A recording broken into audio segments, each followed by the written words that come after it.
ছুটির দিনের সকালে অনেকেই যখন হালকা মেজাজে ঘরে শুয়ে বসে আছেন, ঠিক তখনই ভয়াবহ কাঁপুনি টের পেতে শুরু করেন তারা। কয়েক সেকেন্ডের ভূমিকম্পে আতঙ্ক ছড়িয়ে পড়ে মানুষের মধ্যে। শুক্রবার রিখটার স্কেলে 5.7 মাত্রার ভূমিকম্পে কেঁপে ওঠে রাজধানী ঢাকাসহ দেশের বিভিন্ন এলাকা। বড় ভূমিকম্পে ঢাকার কি হবে তার আভাস দিয়ে গেল শুক্রবার সকালে মাঝারি মাত্রার ভূকম্পনের ঘটনা।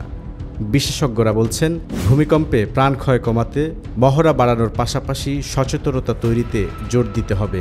আর ফায়ার সার্ভিস ও সিভিল ডিফেন্স বলছে, চট্টগ্রাম, সিলেট, ময়মনসিংহ এবং ঢাকা অঞ্চল ভূমিকম্পের উচ্চ ঝুঁকির মধ্যে রয়েছে। ভূমিকম্পে করণীয় কি? আজকের ভিডিওতে আমরা বিস্তারিত তুলে ধরার চেষ্টা করব।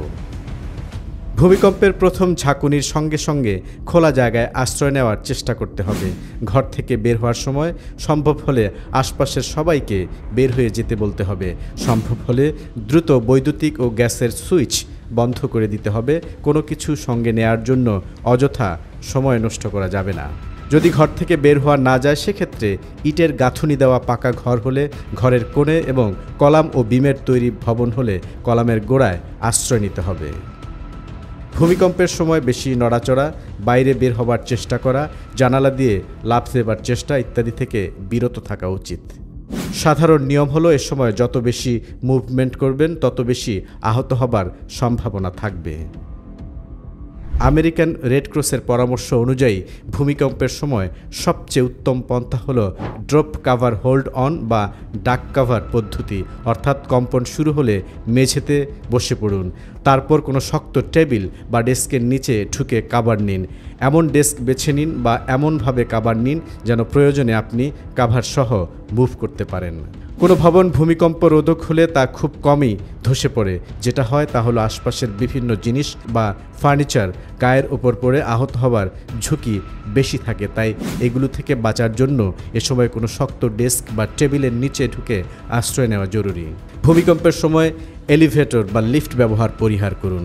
ভূমিকম্পের সময় যদি গাড়িতে থাকেন তবে গাড়ি বন্ধ করে ভেতরে বসে থাকুন। গাড়ির বাইরে থাকলে আহত হবার সম্ভাবনা বেশি থাকে। মেইন শক বা মূল ভূমিকম্পের আগে এবং পরে মৃদু থেকে মাঝারি আরও কিছু ভূমিকম্প হতে পারে, যেগুলো ফোর্স শক বা আফটার শক নামে পরিচিত। সতর্ক না থাকলে এগুলো থেকেও বড় বিপদ হয়ে যেতে পারে। সাধারণত কোনো বড় ভূমিকম্পে আফটারশক প্রথম ঘন্টার মধ্য থেকে শুরু করে কয়েক দিনের মধ্যে হতে পারে।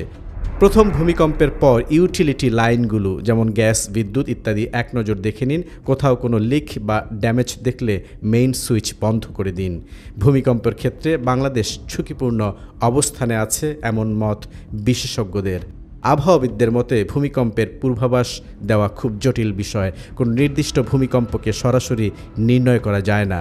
ভূমিকম্প বিষয়ক দুর্যোগ মোকাবিলার জন্য সরকারের সুস্পষ্ট কর্মপরিকল্পনা থাকাটা অত্যন্ত জরুরি।